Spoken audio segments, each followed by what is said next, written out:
रात्रि क्लास है 4 जुलाई 1968। बच्चे जो बैठे हैं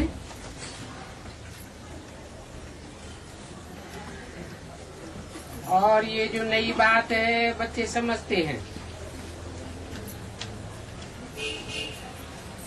कि बाबा भी है, शिक्षक भी है और गुरु भी है।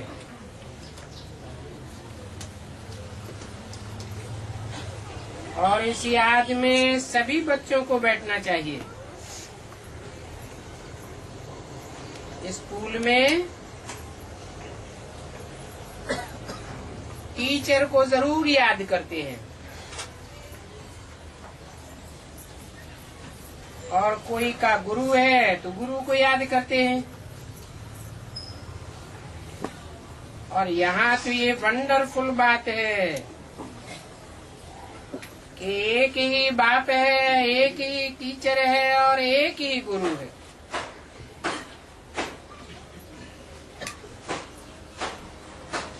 तो सृष्टि के आदि मध्य अंत का ज्ञान सुनाते हैं।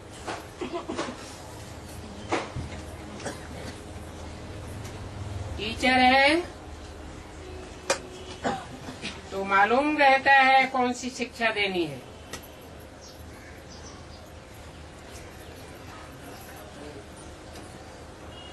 और योग भी सिखलाते हैं। योग अलग है और ज्ञान अलग है।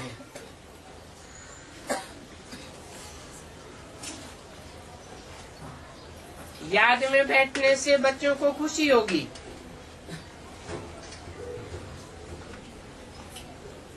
मुखड़ा हर्षित हो जाएगा। बच्चे समझते हैं हर 5000 वर्ष बाद बेहद के बाप से हम मिलते हैं और मिलते हैं बेहद का वर्षा लेने के लिए। परंतु बहुत बच्चे कहते हैं बाबा याद नहीं पड़ता है। अरे और कुछ याद रहे न रहे, एक को तो याद रखना है।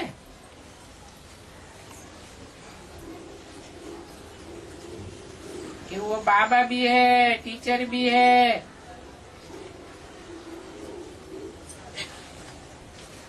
तो सारी रचना का आदि मध्यंत बुद्धि में आ जाता है।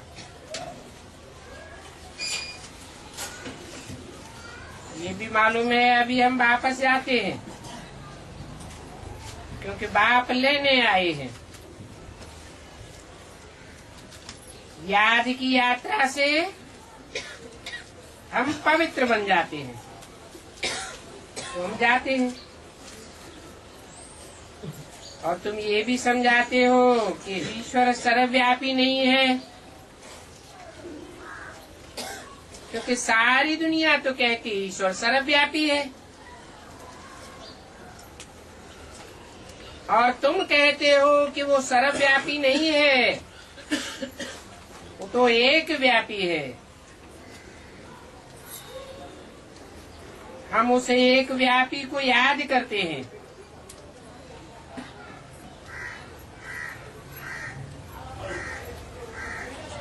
अनेक व्यापी है या सर्वव्यापी है,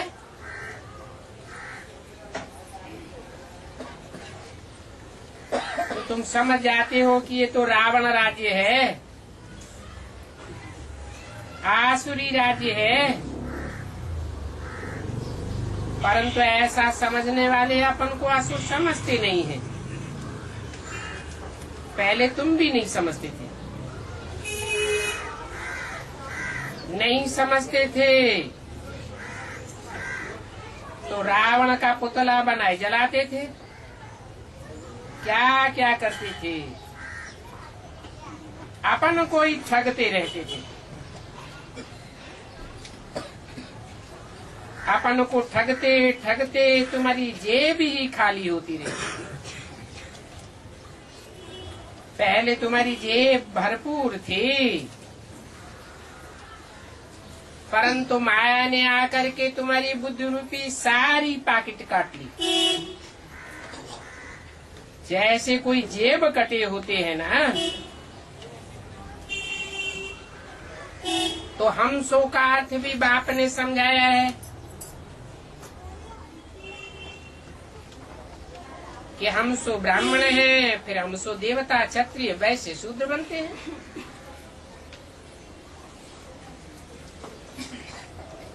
4 जुलाई 68 की रात्रि क्लास का दूसरा पेज। इस बात को तो तुम बच्चे ठीक समझते हो।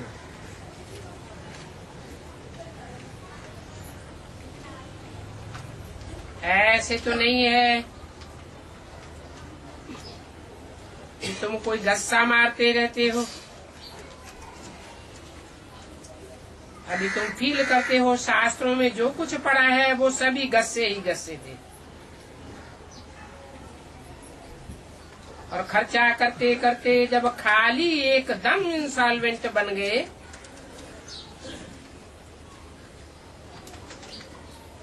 तो कितने बेघर बन गए। बल कितना भी किसके पास धन है, परंतु तुम जानते हो कि धन सहित सब खत्म हो जाएंगे।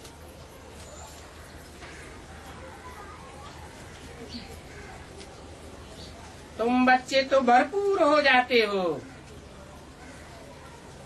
बाप तुम्हारी झोली भर देते हैं।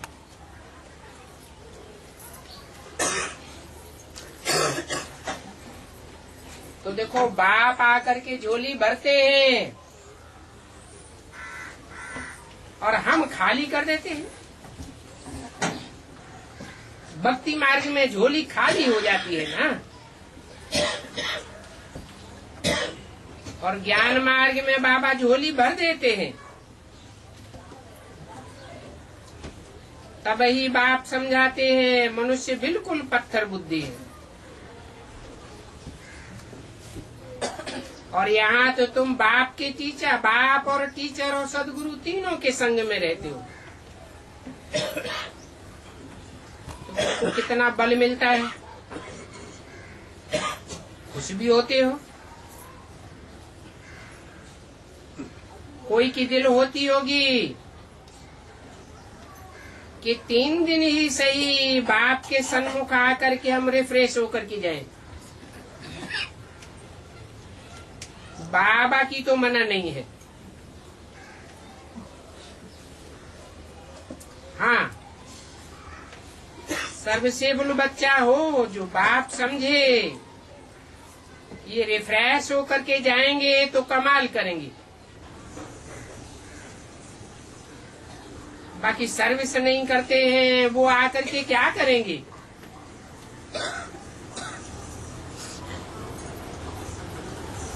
जो सर्विसेबल होते हैं वो तो पंडा बन करके ले आते हैं,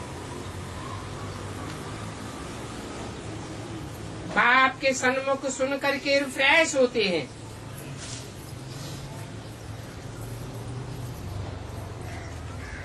वहाँ बाहर की दुनिया में जाने से फिर रिफ्रेशमेंट नहीं रहती।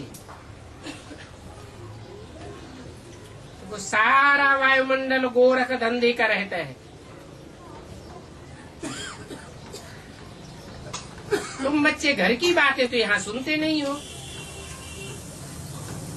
उनको तो सर्विस का ही होना रहता है। सर्विस का समाचार बाप के पास नहीं जावेगा तो बाद में बाप हंटर लगावेंगे, क्योंकि ये तो सच्चा ज्ञान है।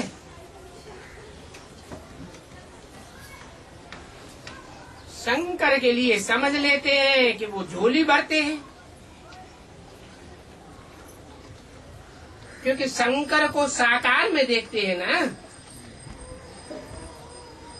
मूर्ति बनी हुई है तो समझते हैं मूर्त रूप है, साकार है। तो समझते हैं कि शिव तो निराकार है, वो कैसे झोली भरेंगे।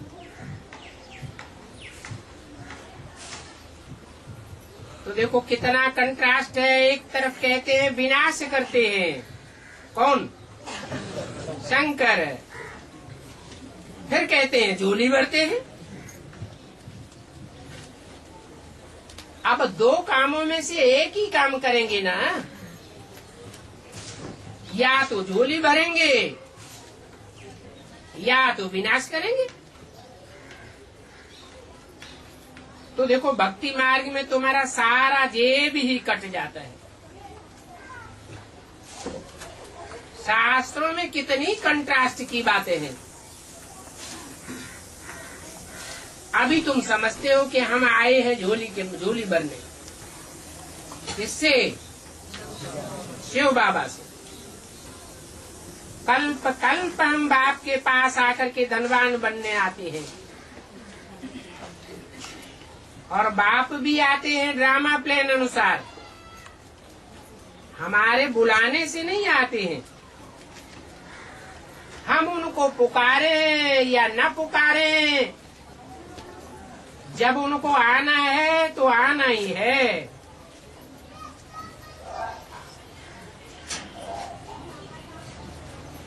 ऐसे नहीं कि हमारे ऊपर दुख पड़ता है, तकलीफ होती है, हम पुकारते हैं तो वो आते हैं। ये पॉइंट्स बहुत अच्छी समझाने की है।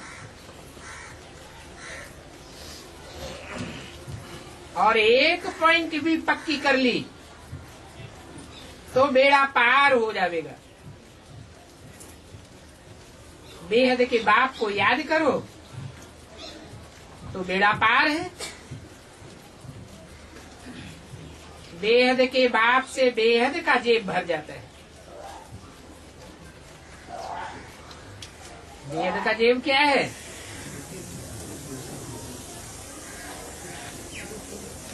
ज्ञान से, बाप की याद से,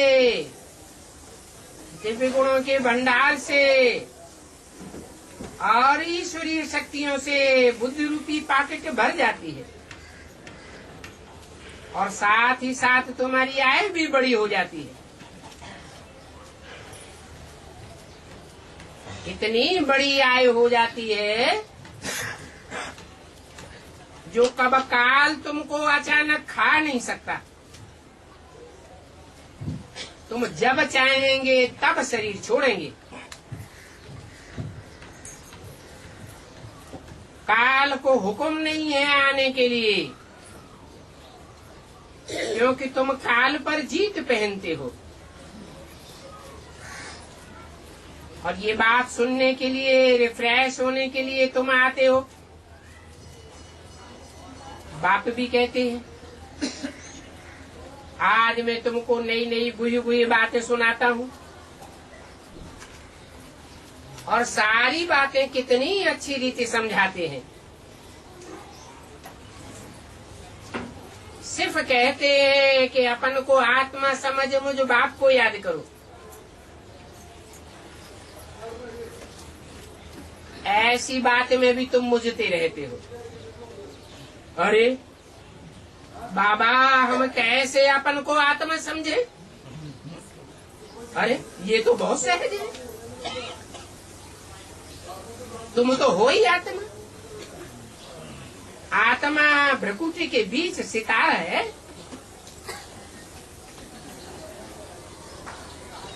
सितारे को याद नहीं कर सकते हो? जैसे तुम आत्मा सितारा हो, वैसे बाप भी सितारा है। हाँ, बाप को परमात्मा कहा जाता है। कैसी आत्मा? परम पाटधारी कहा जाता है। बाकी फर्क कोई नहीं है। अलफ को जाना और बाप को जाना। ये नहीं कहा कि बिंदी या नुक्ते को जाना तो बाप को जाना। बिंदी या नुक्ता ये परम पाटधारी नहीं कहा जाता। अगर वो मुकर्रर रथ में प्रवेश न करे, अलफ में न आवे, और अलफ कहा ही जाता है खड़े रहने वाले को, पड़े हुए डंडे को बे कहा जाता है। इसलिए भक्ति मार्ग में भी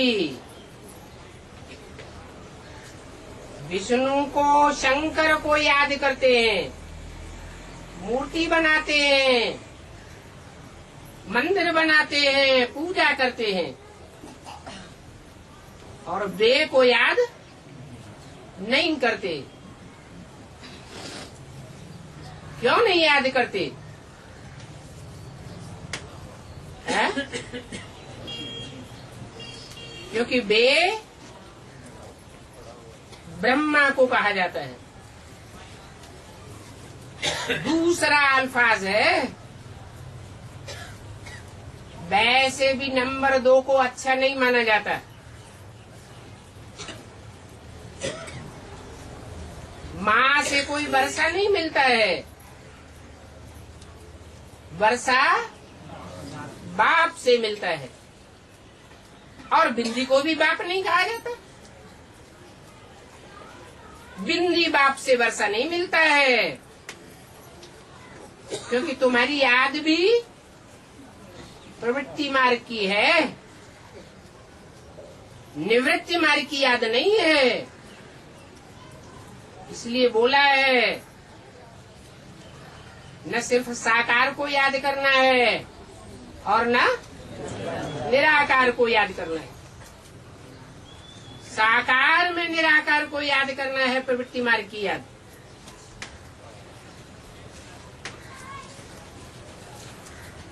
बाप चक्र का राज ऐसे ऐसे समझाते हैं।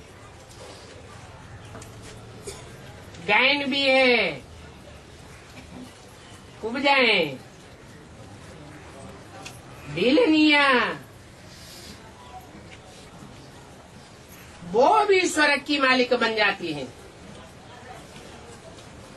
उपजा किसको कहा जाता है? जिनकी रीढ़ की हड्डी ही टूट गई हो।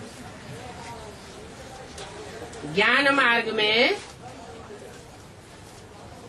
जो ज्ञान में चलने वाले हैं, उनकी रीढ़ की हड्डी कौन है?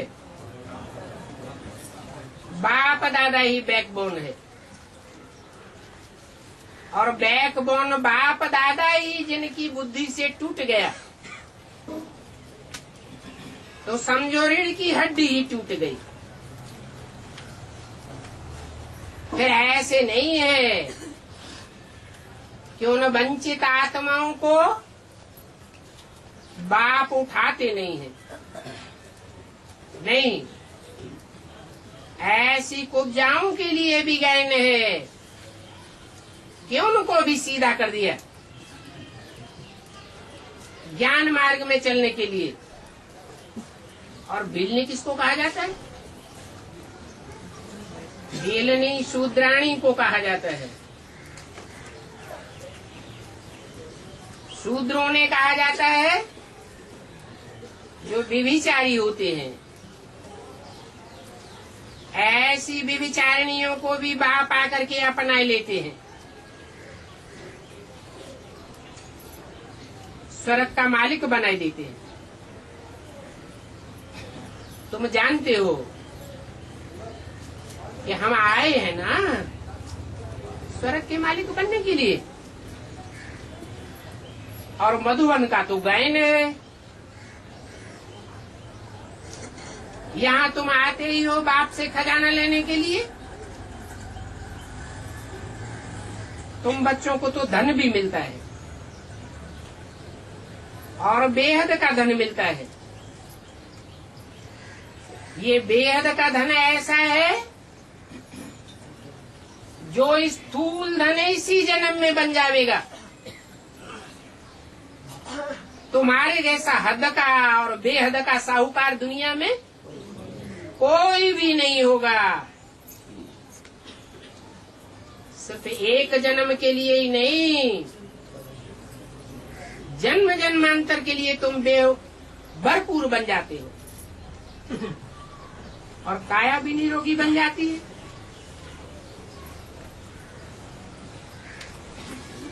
जिनकी उपमा करते आए हो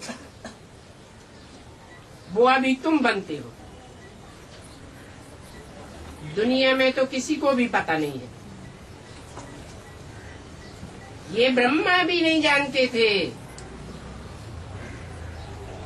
तुम बच्चों को ख्याल रखना चाहिए कि बाबा आकर के हमको विश्व का मालिक बनाते हैं।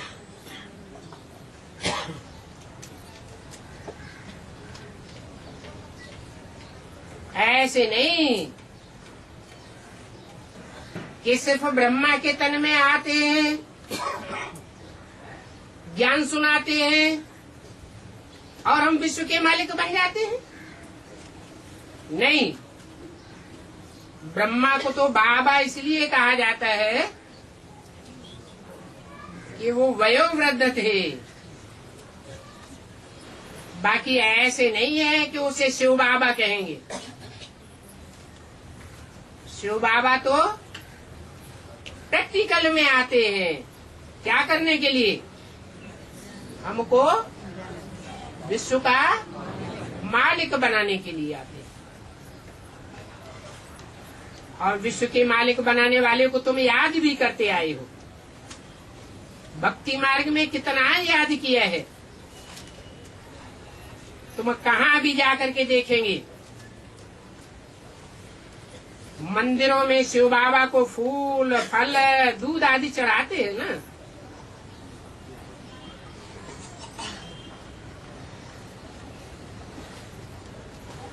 कहाँ की यादगार है?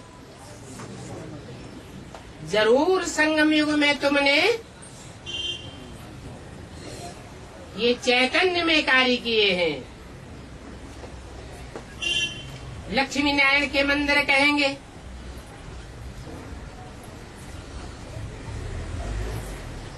वो भी हम बनाते हैं। भक्ति मार्ग में जड़ मंदिर बनाते हैं और यहाँ ज्ञान मार्ग में चैतन्य मंदिर बनाते हैं। भक्ति मार्ग में तो ढेर के ढेर मंदिर, मस्जिद, गिरजाघर, गुरुद्वारे बनते रहते हैं। और ज्ञान मार्ग में तो हम ऐसा मंदिर बनाते हैं जो सारी दुनिया के बीच एक ही बड़ा मंदिर रह जाएगा और सब मंदिर, मस्जिद, गिरजाघर, गुरुद्वारे चलने लग पड़ेंगे। राम सीता के मंदिर में जावेंगे तो तुम अभी समझ जावेंगे ये नापास हुए हैं, इसलिए यह बने हैं। जो भी नापास होते हैं वो प्रारब्ध कहाँ पाते हैं? है? त्रेता युग की प्रारब्ध पाते हैं। तुम्हारी बुद्धि में ये बैठ गया है कि नंबरवार नापास तो सब होते हैं।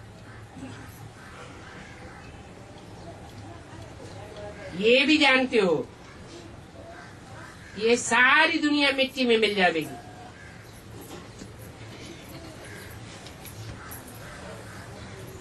पुराना सब कुछ खलास हो जाना है,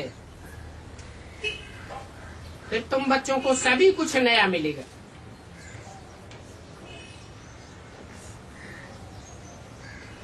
यहाँ तो है ही पुरानी चीजें, तमो प्रधान।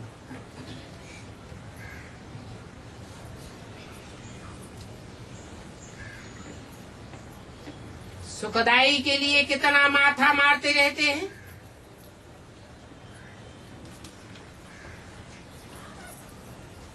नई दुनिया में तो सब कुछ सुखदाई होगा, वहां तो ढेर के ढेर हीरे होंगे।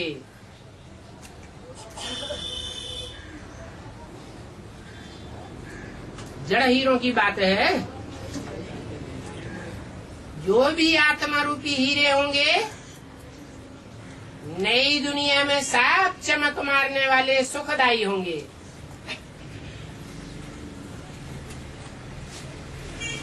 तुम जानते हो,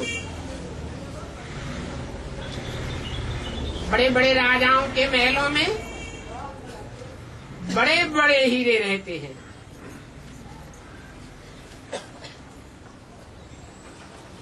जब भक्ति मार्ग में हीरे दिखाए हैं, वो कहाँ की यादगार है? उनके तो जड़ महल हैं, जड़ हीरे हैं, और हमारे तो चैतन्य संगठन रूपी किले होंगे, जिसमें ढेर के ढेर हीरे होंगे। तुम साक्षात्कार भी करते हो, निश्चय भी करते हो कि हम ही नर से नारायण जैसे बनेंगे। और पुराने के पुराने चित्र भी हैं। आजकल तो झूठे हीरे भी निकले हैं, देखने से एक जैसे लगते हैं,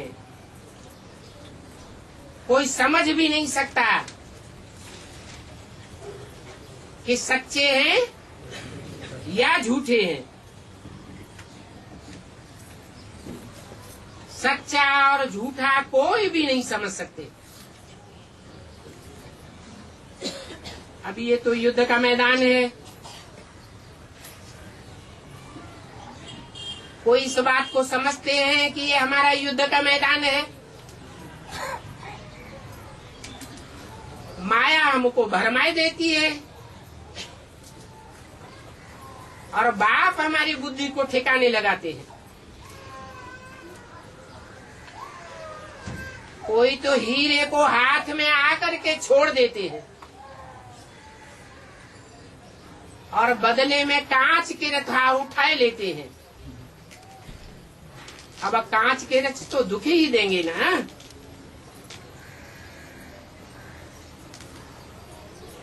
जानते हो कि माया जब भरमाती है तो याद की यात्रा में माया के विघ्न पड़ते हैं। अभी उन विघ्नों को हटाते रहना है। अपनी कर्मेंद्रियों से कोई भी प्रकार का विकर्म नहीं करना है, नहीं तो 100 गुना दंड पड़ जाएगा। और अभ्यासी बनते जावेंगे, काहे के विघ्नों में फंसने के अभ्यासी बनते जावेंगे। इसलिए सदैव याद करो कि हम आत्मा हैं, और आत्मा समझने से ही बाबा भी पक्का याद आवेगा। समझेंगे कि आत्मा सभी प्रकार के संस्कार ले जाती है। अच्छे संस्कार भी ले जाती है और बुरे संस्कार भी ले जाती है। आत्मा ही कहती है हम एक शरीर छोड़ दूसरा लेते हैं। अच्छा, बच्चों को गुड नाइट।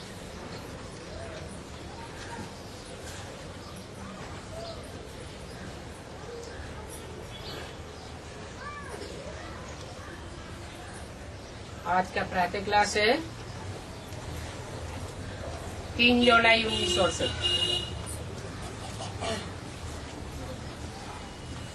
मीठे मीठे रूहानी बच्चे जानते हैं कि बाप और दादा के हम सामने बैठे हैं, और ये जानना तो बहुत सहज है कि हम बाप दादा के सन्मुख बैठे हैं।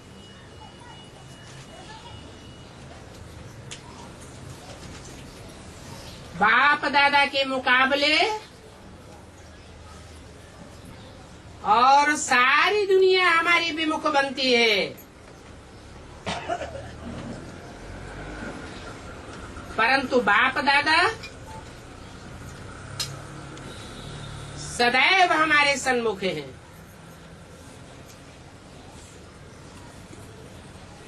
हमारे ऊपर भी निर्भर करता है कि हम कितने सन्मुख हैं और कितने विमुख हैं।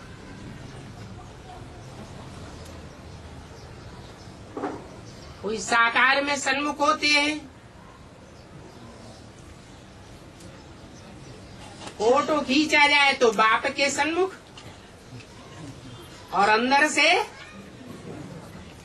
विपरीत संकल्प चलते हैं, विरोधी संकल्प चलते हैं, तो उनको सन्मुख थोड़ा ही कहा जाएगा। थोड़े ही कहेंगे कि बाप से विश्व की बादशाही का वर्षा ले रहे हैं।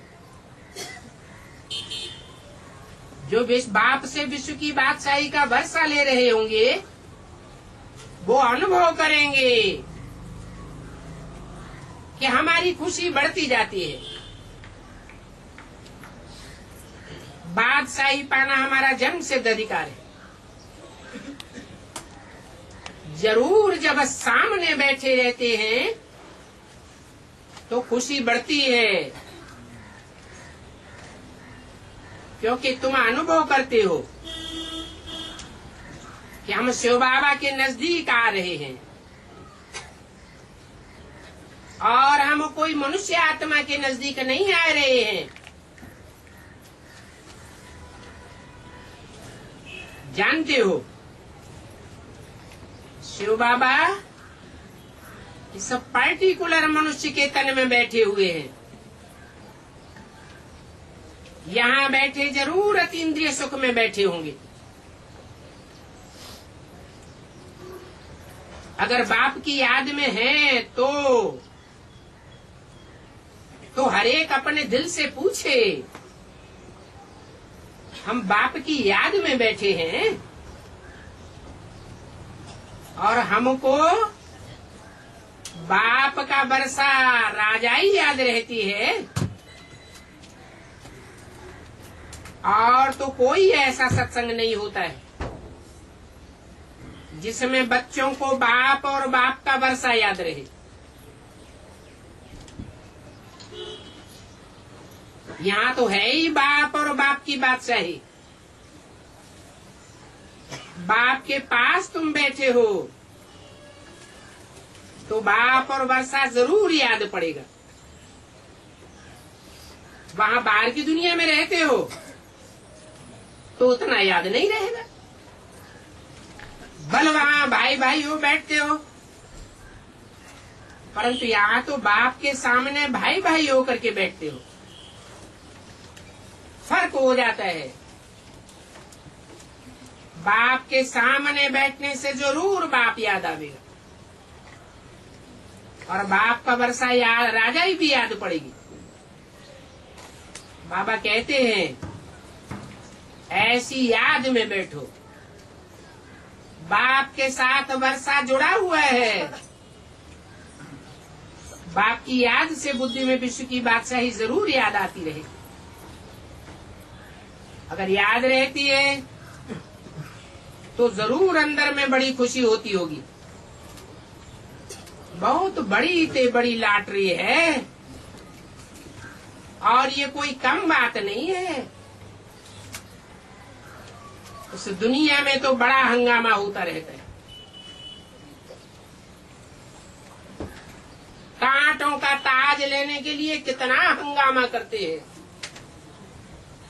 कितना शोर शराबा करते हैं, और प्राप्ति कितनी होती है?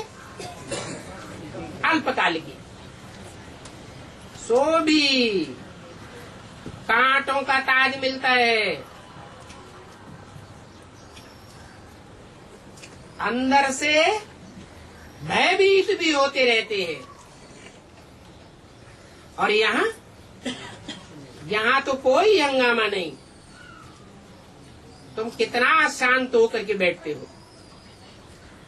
कोई गोरख धंधा आज नहीं है। यहाँ बैठे हो तुम बाप की याद में, तो वहाँ इस पुरानी दुनिया में इतनी खुशी नहीं रहेगी जितनी तुमको यहाँ रहती है। जो दूर से आते हैं उनको जरूर खुशी होती होगी कि अभी हम बाबा के पास बैठे हैं। बाप से स्वर्ग की बादशाही हमको कल्प कल्प मिलती आई है, क्योंकि यहाँ तो तुम सन्मुख बैठे हो ना। विश्व का मालिक बनाने वाले बाप के सामने बैठे हो। गायन भी है, अतीन्द्रिय सुख गोप गोपियों से पूछो।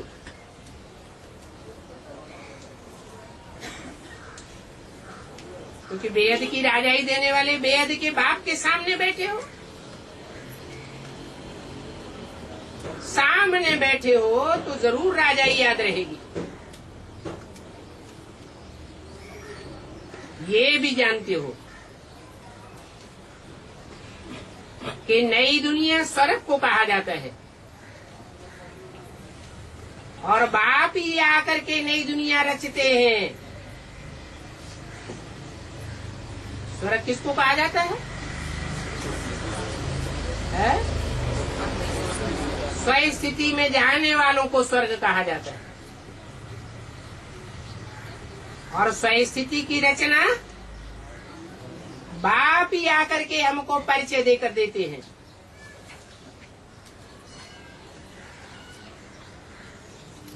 ये समझकर जरूर बच्चों को बाप याद आता है, खुशी भी होती है। अज्ञान काल में भी कोई बाप के पास पैसे जास्ती होते हैं, कोई के बाप के पास कम होते हैं। जिनके बाप के पास बहुत धन दौलत होती है तो उनको कितना नशा रहता है, ये तो तुम बच्चे जानते हो कि हम तो विश्व के मालिक बनते हैं। बाप भी समझते हैं, तब बच्चों से समझ को जानने के लिए पूछते हैं। आगे भी समझाया था, अभी तो गायन है, अतीन्द्रिय सुख गोप गोपियों से पूछो, अर्थात मेरे बच्चों से पूछो। बाकी बाहर वालों की बात नहीं है।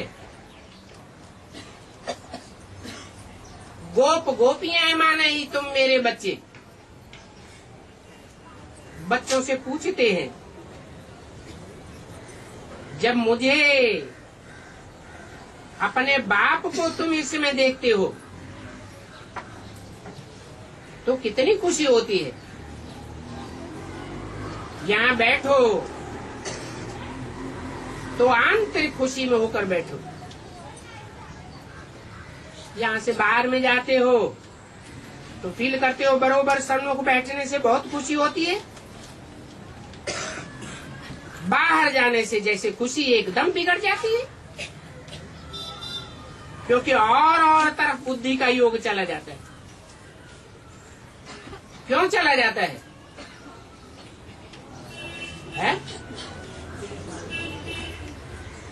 देहभान के कारण। बाप के सामने आने से देहभान नहीं रहता क्या?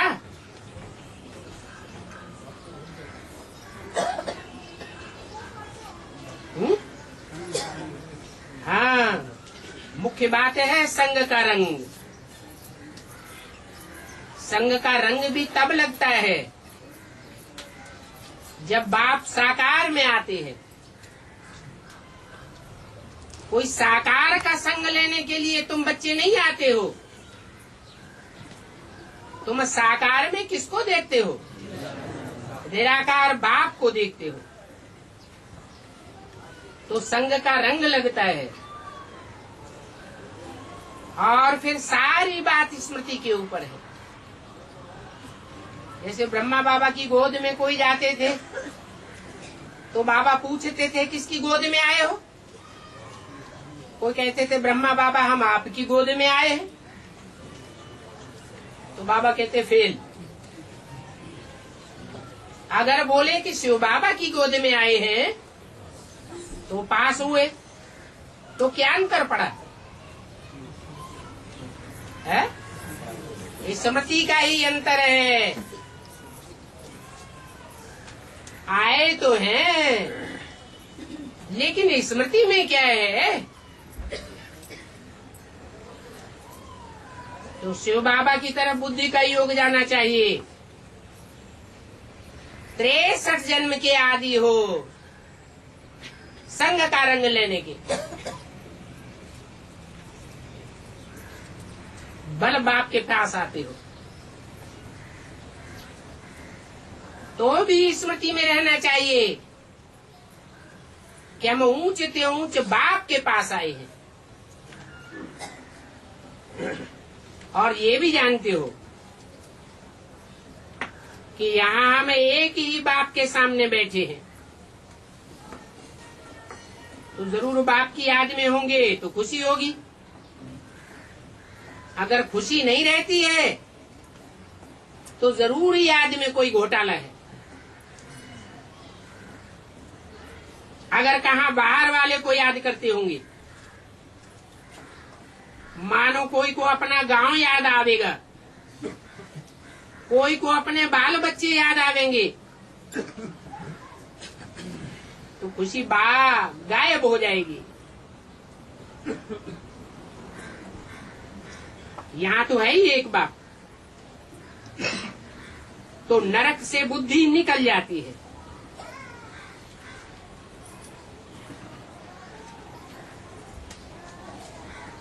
बाप आते ही है नरक की दुनिया को स्वर्ग बनाने के लिए।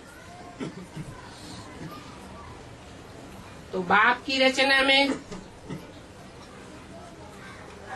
और मनुष्यों की रचना में कितना फर्क है। तुम्हारा सारा बुद्धि योग चला जाता है स्वर्ग में। जैसे स्कूल के बच्चे होते हैं, इम्तिहान पूरा होता है तो समझते हैं हम जाकर के फलाने क्लास में बैठेंगे। यहाँ तो तुम जानते हो कि हम बिल्कुल हाईएस्ट दर्जे में जाते हैं। स्वर्ग से ऊंचा और कोई भी दर्जा नहीं होता है। तो ऐसा दर्जा इसी जन्म में पावेंगे या शरीर छोड़ने के बाद पावेंगे? इसी जन्म में ऐसे दर्जे की अनुभूति करनी है। जी के जी हम स्वर्ग में जावेंगे।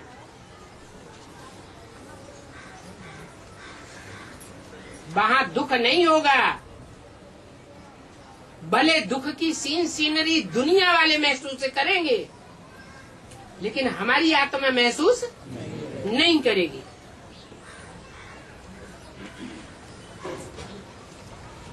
ऐसे नहीं कि और धर्मों में कन्वर्ट होने वाले ऐसा अनुभव नहीं करते होंगे। नहीं, और धर्मों में कन्वर्ट होने वाली जो विशेष आत्माएं हैं, अगर अच्छी पढ़ाई पढ़ती है तो वो भी इस नरक की दुनिया में स्वर्ग का अनुभव करेंगी। इसलिए उनके शास्त्रों में भी पैराडाइज या जन्नत की मान्यता है। अगर उन्होंने ऐसा पैराडाइज या जन्नत नहीं भोगा होता तो शास्त्रों में क्यों ऐसी बात लिखी हुई है?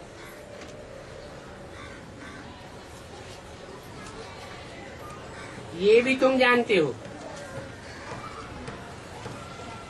कि शांति धाम में तो शरीर की कर्मेंद्रियां हैं ही नहीं,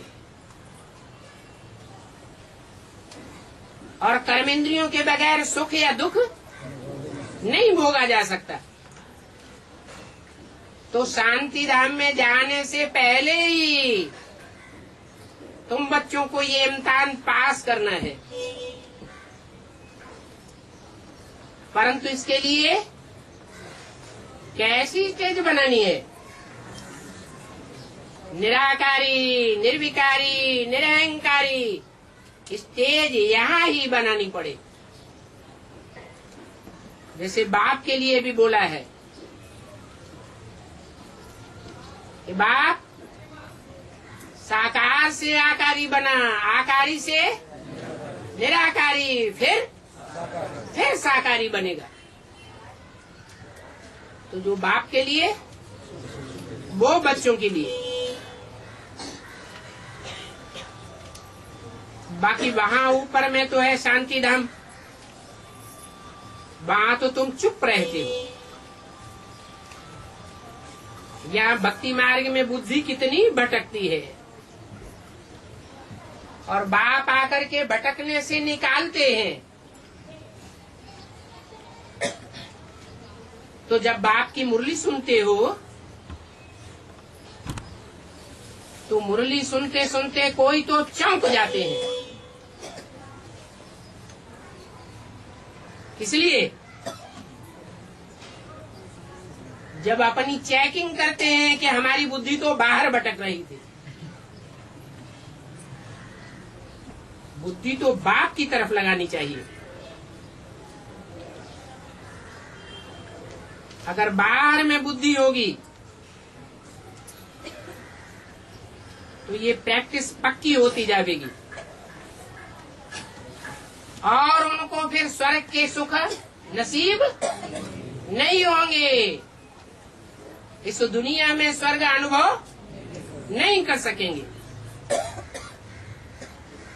तो अभी प्रैक्टिस पक्की करनी है। क्या न बाहर की दुनिया में बुद्धि जावे, न निद्रा में बुद्धि जावे। निद्रा में जाते हैं तो बुद्धि बाहर जाती है, अंदर रहती है, बाहर चली जाती है। अभ्यास पक्का होता जाएगा। बाकी ये तो कह सकते हैं कि ये हरेक के अपने दिल की बात है, दिल से अनुभव करना है कि हम अभी कैसी पढ़ाई पढ़ रहे हैं, वो खुद ही समझ सकते हैं।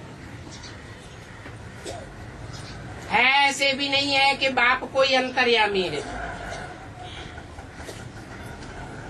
और बाप से पूछे, बाबा आप बताओ हमारी बुद्धि कहाँ है। बाप कहते मैं तो अंतर्यामी नहीं हूँ, मुझे एक एक के दिल की जानने की जरूरत नहीं है। ये तो हरेक खुद ही अपने से पूछे। बाकी इतना पक्का है कि यहाँ कोई का झूठ छिप नहीं सकता है। कोई कितना भी छिपाना चाहे, लेकिन कोई का पुरुषार्थ छुपा हुआ नहीं रहेगा। ऐसी बहुत बच्चियां हैं जिनका बुद्धि योग कहाँ न कहाँ बाहर भटकता रहता है, क्योंकि बुद्धि को धक्का खाने की ढेर जगहें हैं।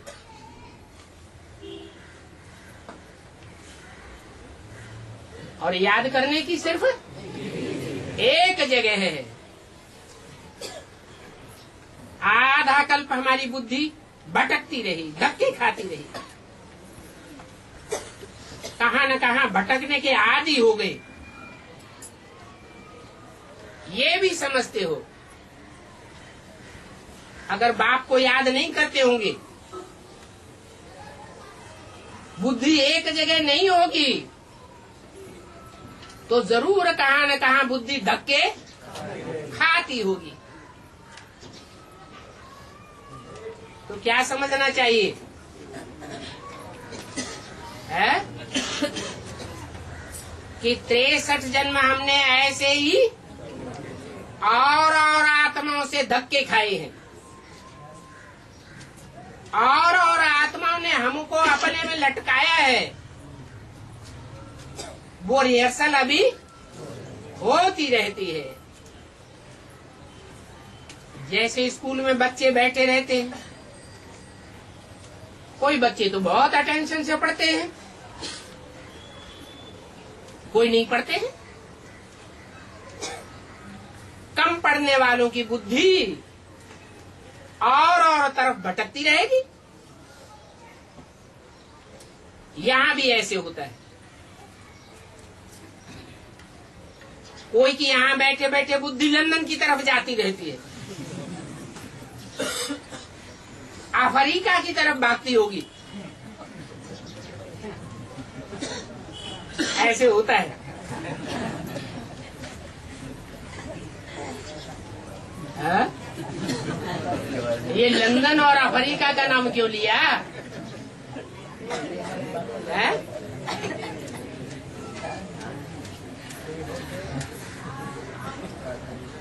ऐसे होता है, प्रैक्टिकल में ऐसे होता है।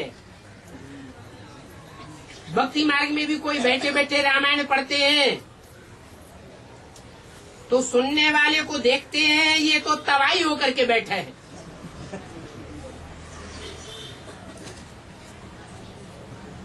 तो जो श्रूड बुद्धि रामायण पढ़ने वाले होते हैं अचानक पूछते हैं, तो जिससे पूछा जाता है वो वायरे हो जाते हैं। क्या जवाब देवे? अब सुना ही नहीं है तो क्या जवाब देंगे? अब वो है भक्ति मार्ग और ये है ज्ञान मार्ग। वो है कल्याण का मार्ग और ये है कल्याण का मार्ग। ये तो बहुत सहज समझने की बातें हैं। भारत जो गोल्डन एज था वो भारत अभी आयरन एज में है।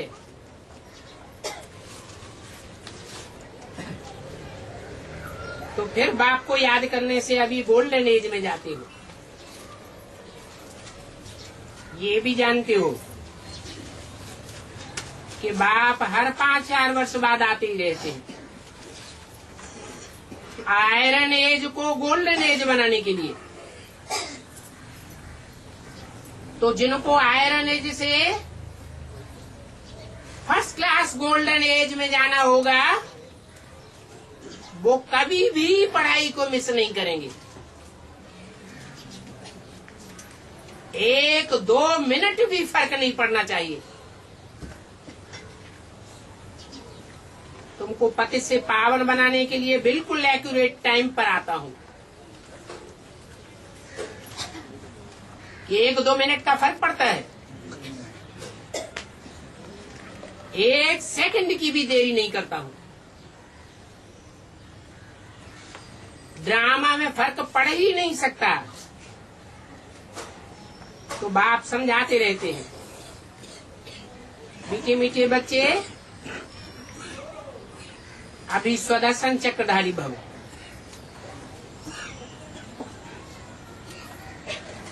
और ये स्वदर्शन चक्रधारी भव का पाठ तुम बाप ब्राह्मणों को ही सिखाया जाता है। ये 84 का चक्र कैसे फिरता है? ये चक्र घुमाना सतयुग त्रेता के देवताएं भी नहीं जानते हैं। इस चक्र को जानने से तुम चक्रवर्ती राजा बन जाते हो। फिर वहां नई दुनिया में तुमको कुछ भी जानने की अधिक दरकार नहीं रहेगी। वहां तो होता ही है सुखधाम। अभी तुम बच्चे समझते हो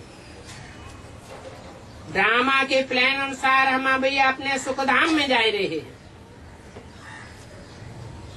जा तो रहे हैं और बाप भी तो पूरा रास्ता बता रहे हैं। हम पुरुषार्थ भी कर रहे हैं और दैवी गुण भी धारण कर रहे हैं, क्योंकि यहाँ ही दैवी गुण धारण करने हैं। साथ में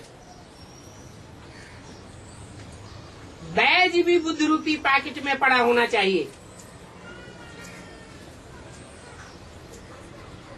तो याद रहे कि हम ऐसे बनते हैं, क्योंकि बैज में त्रिमूर्ति के ज्ञान के साथ साथ तुम्हारे जीवन का लक्ष्य भी दिया हुआ है। तुम ब्राह्मण ये कहेंगे कि ब्रह्मा द्वारा हमको यह वर्षा मिलता है, कहेंगे? कब कहेंगे? है? कब कहेंगे कि ब्रह्मा द्वारा हमको यह वर्षा मिलता है? यह माने कौन सा वर्षा? लक्ष्मी नारायण का वर्षा कहेंगे।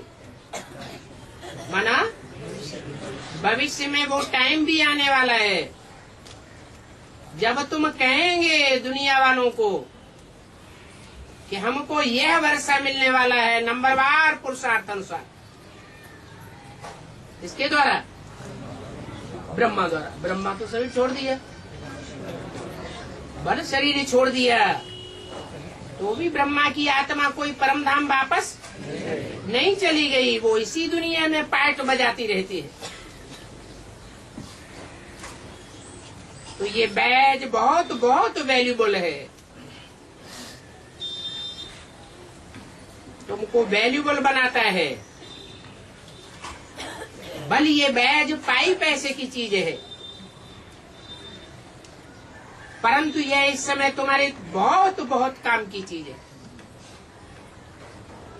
और इस बैज से कोई को भी तीर लग सकता है। इसमें बाप का पूरा परिचय दिया हुआ है। ये तुम्हारे ज्ञान का तंत्र है।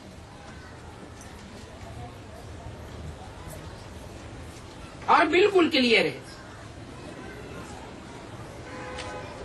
शिव बाबा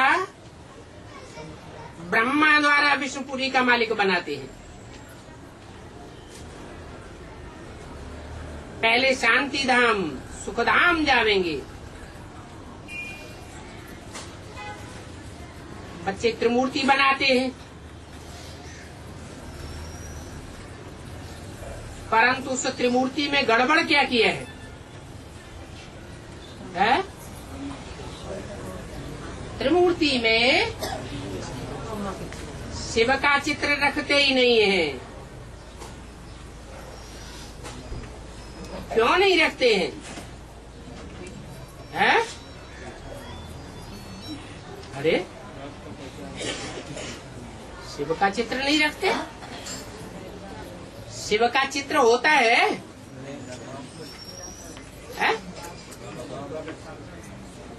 शिव बाबा का चित्र होता है या शिव का होता है? तो क्या कहना चाहिए? शिव बाबा का चित्र त्रिमूर्ति में होना चाहिए या नहीं? होना चाहिए, परंतु बच्चे रखते नहीं हैं। इसलिए नहीं रखते हैं कि त्रिमूर्ति का अर्थ ही नहीं समझते। कहते भी हैं कि ब्रह्मा द्वारा स्थापना और विष्णु द्वारा पालना।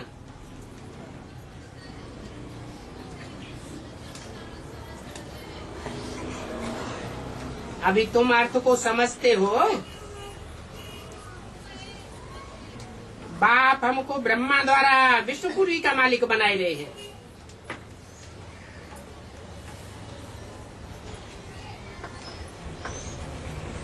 ये विष्णुपुरी का मालिक बन गए।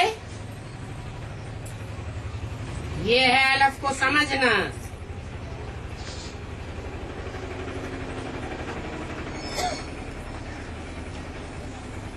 कौन सी मूर्ति में? ब्रह्मा भी समाया हुआ है, विष्णु भी समाया हुआ है, और हर हर बम बम की यादगार भी समाई हुई है।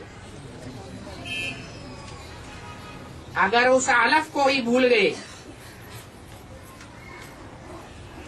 तो अलफ के बगैर बाकी सारी भाषा लिख नहीं सकते। ए अर्थात अलफ, ए बगैर भाषा लिख नहीं सकते। अलफ के बगैर भाषा चल ही नहीं सकती। तो ये भी त्रिमूर्ति में अलग है मुख्य, और ये अलग तो जरूर समझाना पड़ता है। समझाओ, ये बाप है, ये कोई गुरु गुसाई नहीं है, ये हमारा बाप है, और सिर्फ हमारा, यह ब्रह्मा कुमार कुमारियों का बाप नहीं है, सारी दुनिया का एक ही बाप है। बाबा इसमें प्रवेश करते हैं।